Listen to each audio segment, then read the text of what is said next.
Talvez você esteja vivendo um momento de angústia, com dúvidas sobre seu valor, sua fé, sua capacidade de transformação. Hoje, a mensagem que você está prestes a ouvir pode acender uma luz poderosa dentro de você. A palestra de Maíse Braga, Conduta e Consciência, chega como um alerta espiritual. Nossas ações têm peso. Nossa consciência nos acusa ou nos liberta. Ela nos mostra que até uma simples prece pode atravessar limites, em silêncio, movendo forças sutis que ignoram nossa condição. Mas atenção! Nem toda invocação é nobre. Aquelas que nascem da vingança, do ódio são deslizes perigosos, invocações que podem voltar como tempestades. Se hoje você sente um chamado para reexaminar quem tem sido, se sua conduta ecoa mais luz do que sombras, assista até o fim. Talvez essa seja a mensagem que sua alma esperava. E se tocar algo em você, comente aqui embaixo, sua voz pode despertar outra alma. Hoje vamos falar um pouco sobre conduta e consciência. Porque é óbvio que quando procuramos nas nossas horas difíceis ajuda, nós vamos em busca da oração. É a nossa maneira de nos comunicar com as forças em que acreditamos.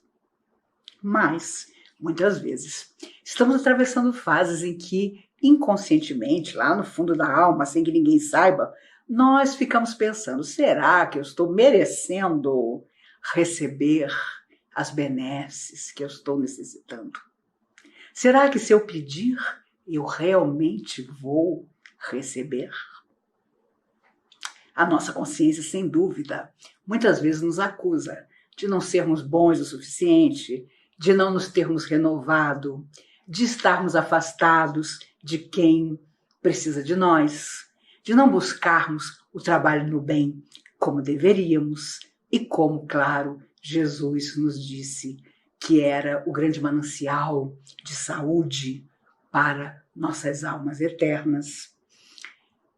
Os livros de André Luiz, as 16 obras que ele psicografou, com certeza nos trouxeram enormes ensinamentos, principalmente sobre isso, sobre o nosso mundo interior, não só sobre o mundo que ele encontrou depois do desencarne, mas principalmente sobre as consequências de tudo aquilo que nós fazemos na Terra e que, claro, reverbera no mundo espiritual após o nosso retorno. Ele contou sua própria história em Nosso Lar e vai desdobrando nos outros livros, não só pedaços ainda da sua experiência na Terra e fora dela, mas principalmente daquilo que ele ia aprendendo. E ele teve, ao longo dos livros, vários companheiros que ele nominava e nos tornamos amigos também desses espíritos que ele nos fez conhecer. E eu tenho uma especial simpatia por Hilário, porque o Hilário era assim, uma espécie de Maíse. Quando todo mundo estava concentrado, quando todo mundo estava pensando naquilo que os mentores haviam acabado de falar, o Hilário sempre tinha uma dúvida, sempre tinha um comentário, ou então uma pergunta para fazer. E nos livros em que o Hilário aparece, eu comecei a perceber que as dúvidas que ele colocava, com certeza, seriam as minhas, se eu lá estivesse no lugar dele. Um dos livros, Entre a Terra e o Céu, todos são maravilhosos. Eu tenho até os meus favoritos. Missionários da Luz, Libertação de todos é o meu favorito, porque conta a história de Gregório, e eu sempre digo que todos nós somos Gregório. Aquele ser sofredor que quer fazer sofrer e que não admite olhar para si mesmo, porque olhando para si mesmo, ele vai ver o abismo que ele precisa transpor para voltar à mínima normalidade da mente e do coração. Então é uma história magnífica. Se você não tem paciência de começar pelo livro Nosso Lar, o primeiro, leia Libertação, uma obra incrível. Mas no livro Entre a Terra e o Céu, o primeiro capítulo se intitula Em Torno da Prece. Olha, é uma leitura extraordinária, porque o ministro Clarencio fala a Hilário e a André Luiz e a outros espíritos que estavam ali sendo instruídos, participando do evento, sobre o porquê as nossas orações chegam a níveis diferentes. Quantas pessoas já me perguntaram, bom, dependendo do que eu estiver fazendo ou do que eu estiver pretendendo, que tipo de oração eu vou fazer? E até onde a minha oração vai alcançar? Será que eu tenho que nominar algum espírito para que ele receba a minha solicitação? Será que eu posso pensar num familiar já desencarnado? Mas eu também vou correr o risco desse familiar ainda não estar em condições de receber a minha petição ou até de ajudar-me. Enfim, nós temos milhões de indagações sempre. E o ministro Clarencio fala no primeiro capítulo, Em Torno da Prece, de uma forma maravilhosa sobre essa questão de quando nós pedimos através da oração. Ele cita, inclusive, a questão de um vegetal que precisa crescer, que precisa desenvolver-se. E como é que ele vai fazer isso? Como é que ele vai pedir para seguir o seu processo de crescimento? Então, ele imediatamente diz que mesmo que o vegetal não tenha condição de pedir, o sol se encarrega de ser o protetor daquele vegetal e o faz crescer. De forma sutil, ele fala daqueles que não têm a mínima condição de orar, mas que não deixam de ser beneficiados, ainda que por forças da qual duvidem. E ele continua dizendo que existem também aquilo que nós pedimos. Existe o que nós pedimos. Se você pede uma coisa tola, uma coisa boba, uma coisa que é interesse apenas seu, aquilo vai a um determinado nível e, de repente, o espírito simpático a você pega aquele seu desejo e, de alguma maneira, dentro da possibilidade dele, tenta te ajudar. Existe um outro nível de pedido. Quando você, na sua aflição, está muito necessitado do socorro espiritual para as suas dificuldades físicas ou espirituais. Então, a sua prece já alcança entidades que, ligadas a outras superiores a elas, se mesclam em energia para entender a sua situação, estudar o seu caso, o seu nível de merecimento e então atuar. E existe um terceiro grupo de orações, quando nós superamos a nossa consciência individual e oramos com toda a nossa energia possível, pedindo que as forças do universo estejam com aqueles que promovem o progresso, as grandes realizações. Então é como se nós fizéssemos orações poderosíssimas, que querem envolver a muita gente e mudar muitos destinos. Então essas preces que não saem de nós mais porque são desejos só para nós, mas que avançam, elas quase que tomam forma e voam para as esferas maiores, onde são ouvidas pelos extraordinários mentores do universo que vão providenciar, ainda que pareça que aquele nosso pedido seja uma gota no oceano das grandes necessidades humanas. E aí, claro, Hilário faz uma pergunta que eu também faria. E quando a pessoa faz uma oração para desejar o mal? Para desejar que alguma coisa de ruim aconteça para outra pessoa. E aí, o ministro Clarencio, claro, alma iluminada, corrige Hilário dizendo que toda vez que a gente fala sobre algo que é desequilíbrio, e aí já começa o primeiro adendo do ministro Clarencio, eles não falam no mundo espiritual sobre o mal, eles falam sobre o estado de desequilíbrio. Então, o ministro Clarencio diz a Hilário que quando esse estado de desequilíbrio acontece, nós nem mesmo devemos usar a palavra prece, mas sim invocação. E aí você remonta a história e lembra quantos sacerdotes, quantas pitonisas, quantos chamados bruxos invocavam as forças que não eram do bem para os seus propósitos.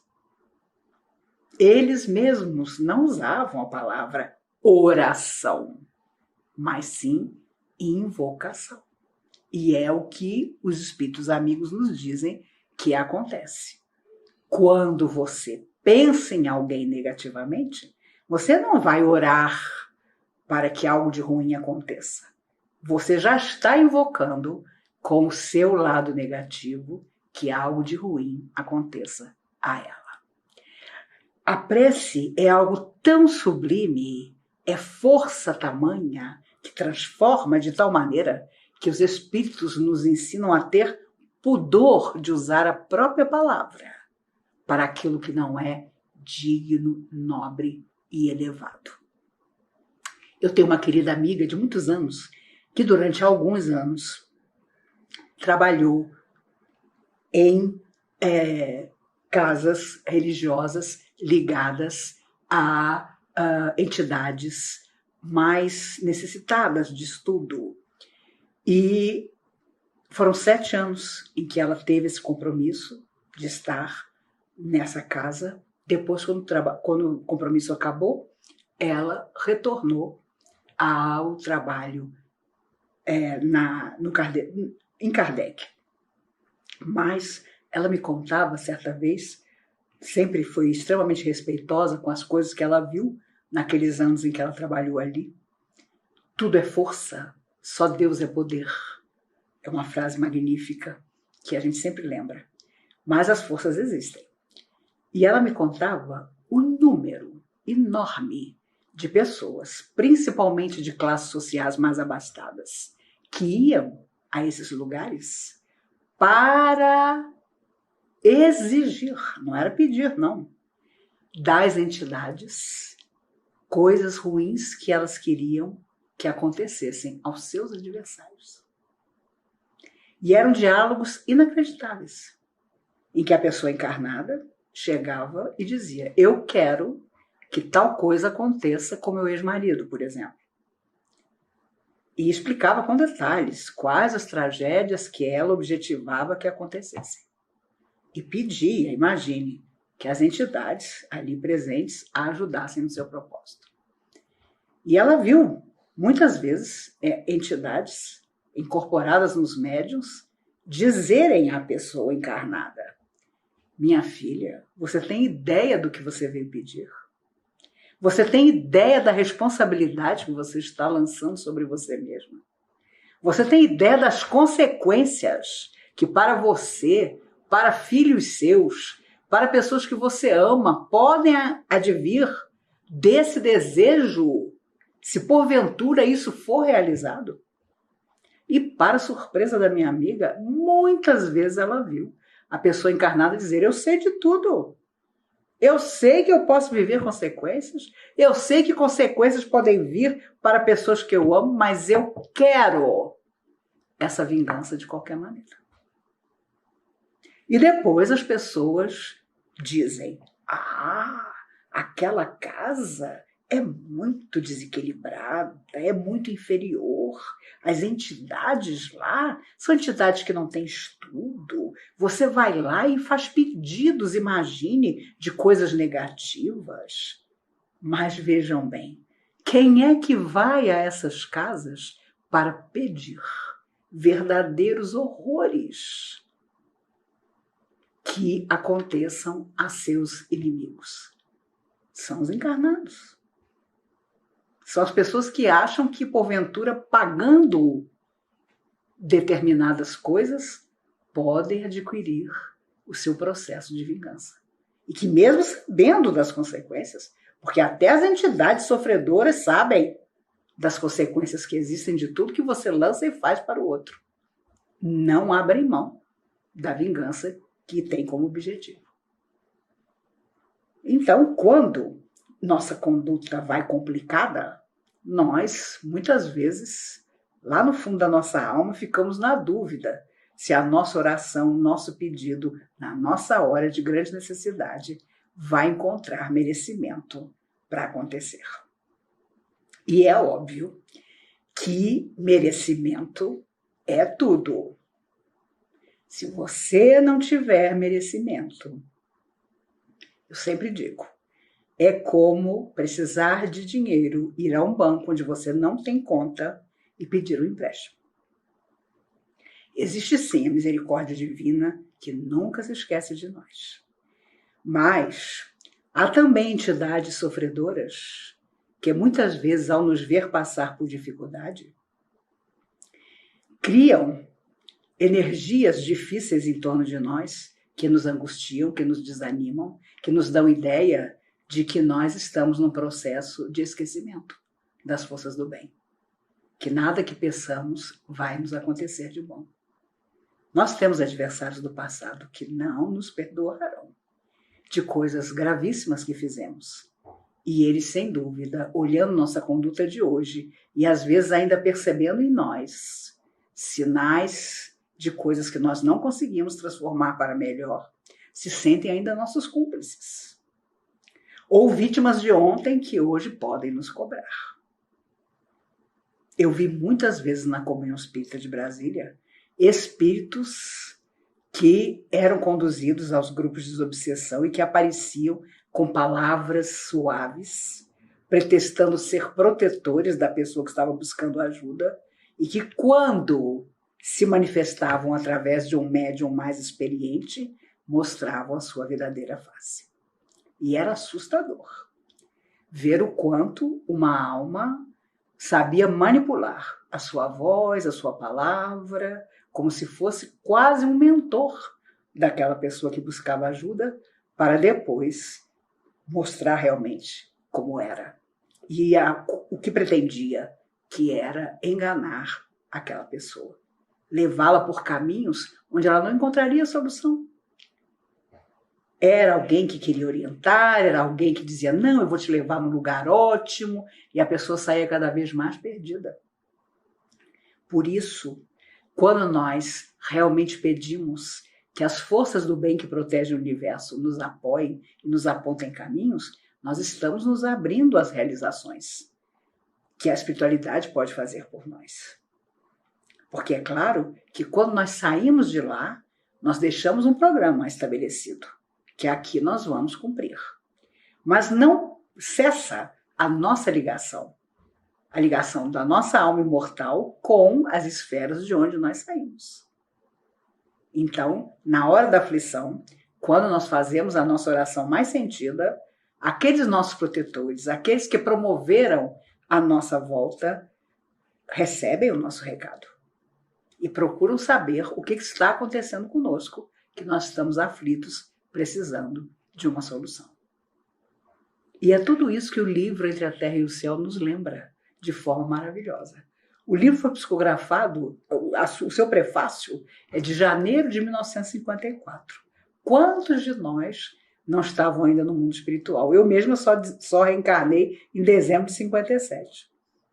Mas André Luiz, já através de Chico, relatava essas belezas todas, essas possibilidades da nossa alma. É óbvio que quando estamos na Terra mergulhados em conflitos, em sonhos que não se realizam, em dificuldades afetivas, amorosas, de relacionamento na nossa família, na hora do ver para crer, como se diz, nós ficamos confusos, achando que, pela nossa conduta nem sempre reta, nós não vamos ser ouvidos. A nossa consciência, muitas vezes, nos acusa.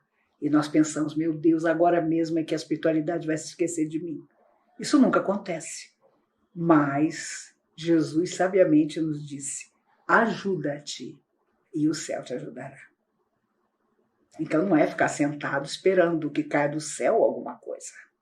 Ah, não, eu vou ficar aqui porque eu tenho certeza que uma hora vai aparecer alguma coisa. Não, nós vamos em busca das soluções. E é difícil, porque ficar num cantinho se queixando é maravilhoso, é super confortador, mas não leva a lugar nenhum. Chorar nos afirmando vítima, nossa, dá um enredo de novela, mas também não nos leva a lugar nenhum.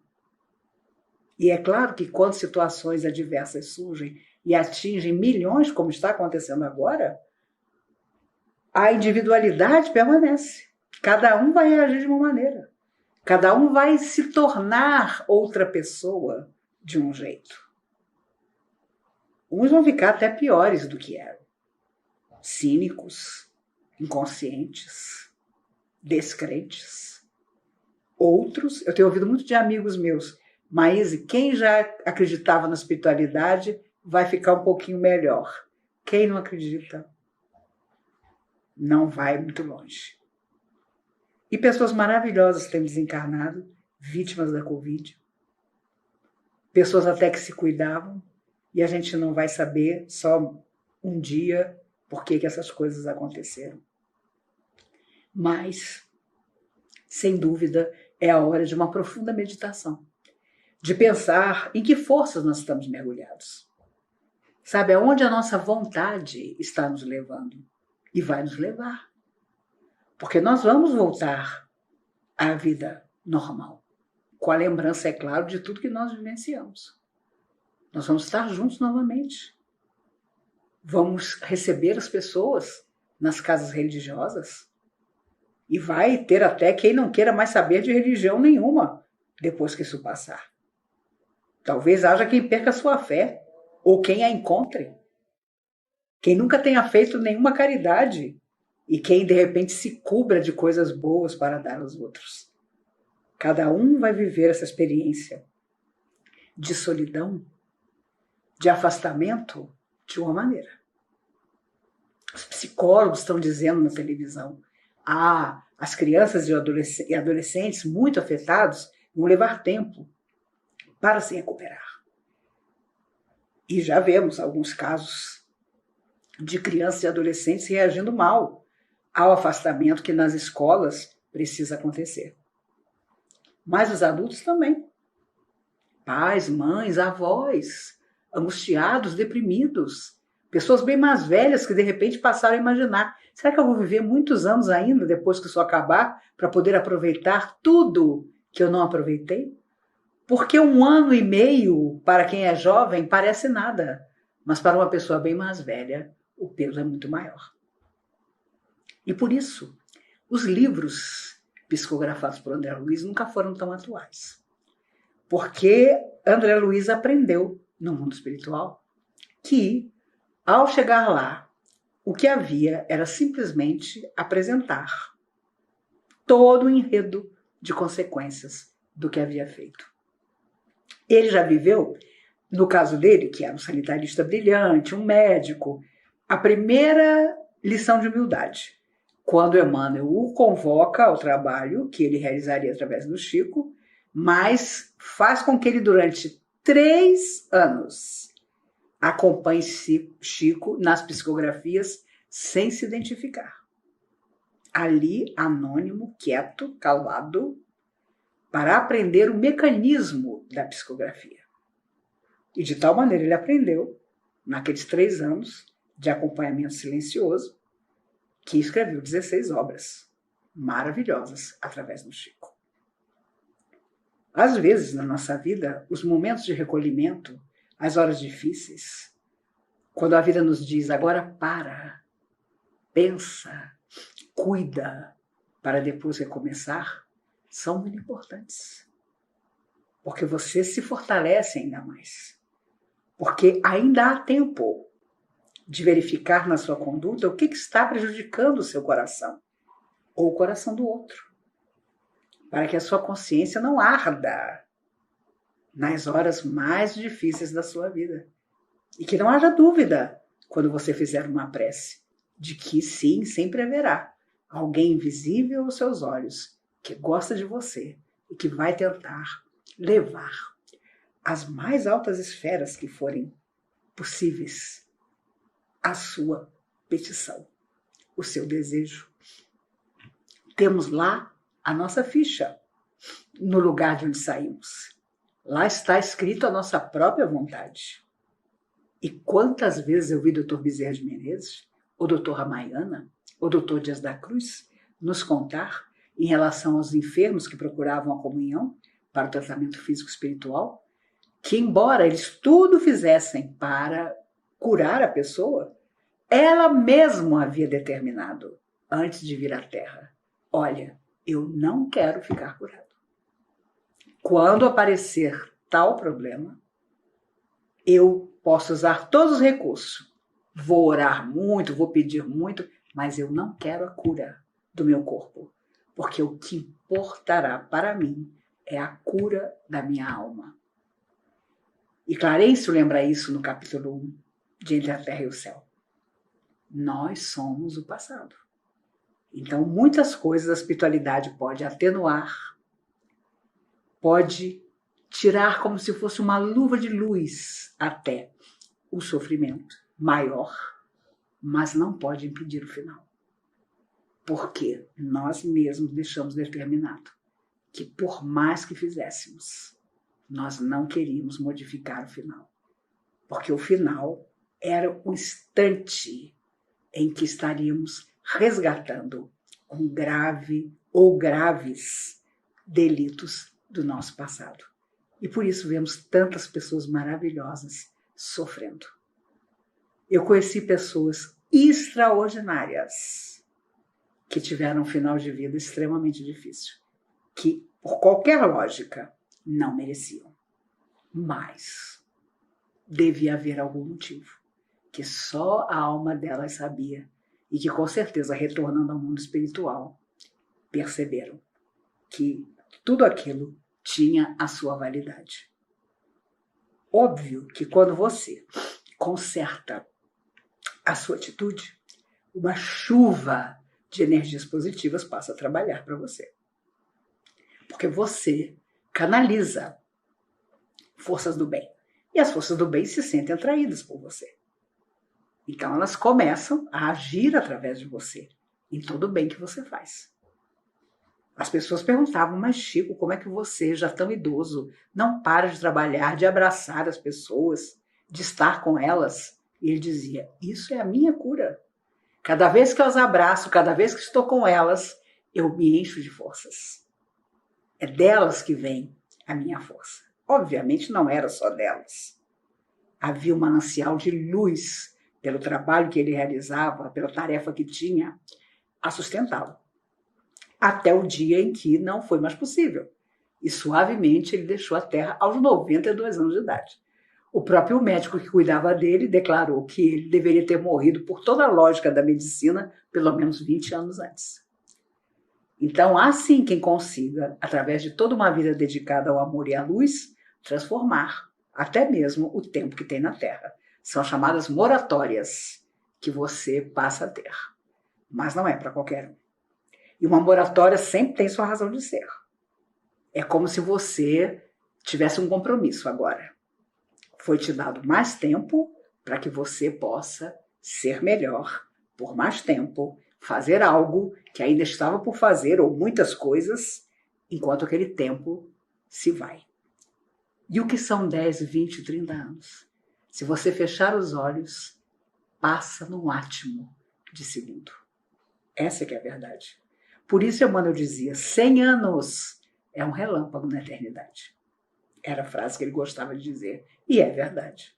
Passa depressa demais. Mas nós sempre queremos um pouco mais de tempo. Mas eu sempre gosto de lembrar, viver tanto para quê? Se a nossa vida não for digna.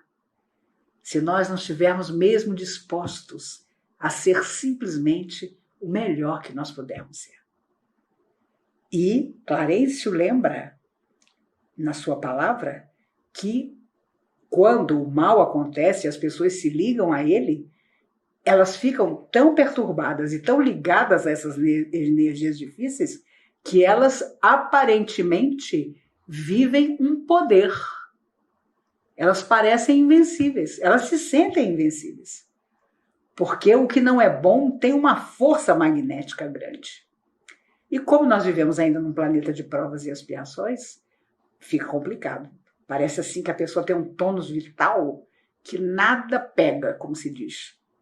Ela se livra de coisas assim inimagináveis. Mas isso sempre acaba. Só o bem não acaba nunca. Mesmo aquilo que é o ruim te protege, entre aspas, por um determinado tempo. Depois, com certeza, se esgota. Por isso, se a nossa consciência está calma, eu não digo tranquila, porque sempre haverá alguma coisa que nós poderíamos ter feito e fingimos que fazemos, mas no fundo delegamos para o futuro. Mas se a nossa consciência, de alguma maneira, parece mais positiva, a nossa conduta tem que demonstrar isso. Por isso Jesus veio, ele sabia muito bem quem ele encontraria. Ele sabia muito bem como ele provavelmente terminaria. Mas ele precisava dizer ao mundo físico e imaterial que era preciso transformar a vida. Pela primeira vez, não existia mais o Senhor dos Exércitos, mas o Pai. Pai nosso que estás nos céus. Isso mudou toda a visão que as pessoas tinham dessas forças maiores que nos protegem. Então, se a nossa conduta não fere o nosso semelhante, nós seguimos por caminhos que, sem dúvida, são positivos e que amanhã serão iluminados, porque nós vamos avançando e vamos graduando o nosso pensamento, a nossa emoção e nos ligando cada vez mais a forças mais positivas, mais iluminadas. Há quem faça o contrário. Há quem, além de estagnar por longo tempo, ainda busque, para viver a sua estagnação, as energias mais densas, mais negativas. E para sair disso, muitas vezes, é obra de séculos. Já deve ter acontecido conosco. Mais uma vez, conhecendo o bem, não é mais possível dormir com a consciência calma sem ter feito alguma coisa de bom para o nosso semelhante. No final do prefácio, tem gente que lê livro e não lê o prefácio. Os prefácios dos livros são extraordinários. Os prefácios dos livros psicografados por André Luiz são todos maravilhosos. A história do peixinho vermelho é prefácio. E ali você faz palestras com a história do peixinho vermelho. Mas, no final do prefácio do livro Entre a Terra e o Céu, Emmanuel, em 23 de janeiro de 1954, quando ele assina o final da psicografia da obra, diz: a lei é viva e a justiça não falha. Esquece o mal para sempre e semeia o bem cada dia. Ajuda aos que te cercam, auxiliando a ti mesmo. O tempo não para, e se agora encontras o teu ontem, não ouvides que o teu hoje será a luz ou a treva do teu amanhã. E olha, se há uma coisa que a gente esquece, é isso.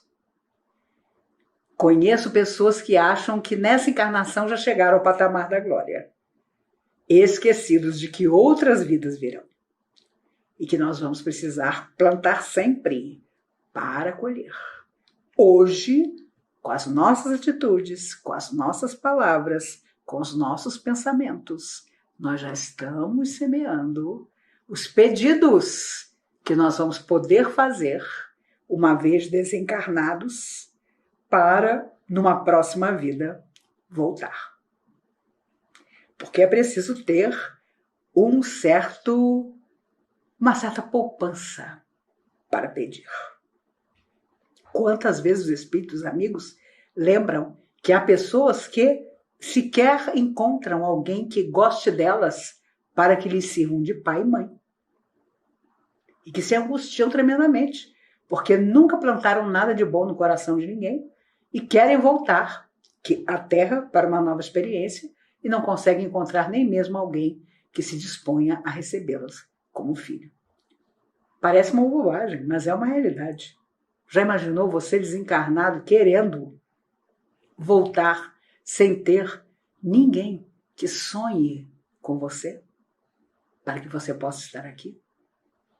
Porque um dia o nosso pai, a nossa mãe, no mundo espiritual, libertos pelo sono, com certeza aceitaram nos receber. Ainda que tenhamos, porventura, com eles dificuldades, que não tenham sido o pai ou a mãe que nosso anseio pretendia, mas com certeza, convidados a nos acolher, nos acolheram e nos deram a porta de entrada para que depois pudéssemos realizar por nós mesmos tudo aquilo que pretendíamos. E há quem não dê nenhum valor a isso, quando a família será sempre, não importa a maneira como seja constituída, a porta de entrada para as almas. Há poucos anos atrás, o IBGE fez no Brasil uma pesquisa e encontrou 17 tipos de família diferentes. E ainda há quem seja intolerante, preconceituoso. Ah, não, mas isso não é família. Ah, não, família é pai, é mãe e filho. Se eu pudesse contar a vocês, ao longo dos anos em que fui orientadora na comunhão, e que ouvi pai e mãe contarem verdadeiros horrores que se passavam nas casas aparentemente tão felizes, as máscaras existem. E às vezes nós temos preconceito. Ah, não, mas ali são duas pessoas do mesmo sexo, não pode dar certo. Ah, não, mas ali é homem e mulher. Então, com certeza dá tudo certo. Que ilusão. A vida é feita de tantas coisas. E quando nós nos iludimos, às vezes erramos e erramos feio. Porque as pessoas, para manter a sua aparência, cobram um preço alto, achando que nunca vão prestar contas do que fazem ou do que escondem e deixam de fazer. Mas a nossa consciência não dorme. E é claro que na hora da aflição, quando tudo desaba, nós queremos a solução. Nós invocamos a Deus, nós nos ajoelhamos, nós lançamos nossos braços ao céu. Meu Deus, agora tem que haver uma solução, tem que cair sobre mim tudo que eu preciso. Mas se nossa conduta foi o contrário do positivo, vai haver muita dificuldade para que as forças do amor possam construir um presente e um futuro positivo por um longo tempo. Por isso, Jesus, e sempre voltamos a ele, sabiamente disse: andai enquanto tendes luz. Existe alguma coisa que nós precisávamos fazer que Jesus não tenha dito? Não. Por isso, com certeza, durante séculos, durante muitas encarnações, fugimos dele. E sempre estamos procurando por ele. Ele é o amigo eterno que nós ainda estamos buscando. E que o encontremos, principalmente nas nossas atitudes. Eu tenho absoluta certeza que quando nos encontrarmos presencialmente, rosto a rosto, cara a cara, nós vamos poder falar dos dias difíceis, mas também de todos os risos e alegrias que ainda virão. De tudo que nós aprendemos, do que sentimos falta E como eu gosto de dizer, vamos viver plenamente por todos aqueles que não vão mais estar aqui, que já não estão aqui. E por isso os espíritos amigos, Emmanuel, Clarencio, André Luiz, que psicografou as obras, nos lembram que conduzir nossa vida pelo caminho da beleza, do amor e da paz pode aparentemente não dar frutos imediatos, mas é a grande plantação do nosso futuro. Por isso já dizia no Antigo Testamento Isaías: os caminhos do Senhor são retos e os justos andarão neles. Se algo dentro de você acordou agora, acolha essa inquietude com carinho. Ela é o sinal de que uma nova estrada pode começar. Maíse Braga nos convida a alinhar conduta e consciência, para que nosso íntimo não seja campo para sombras, mas fonte de luz.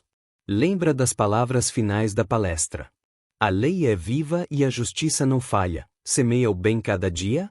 Isso é verdade espiritual palpável.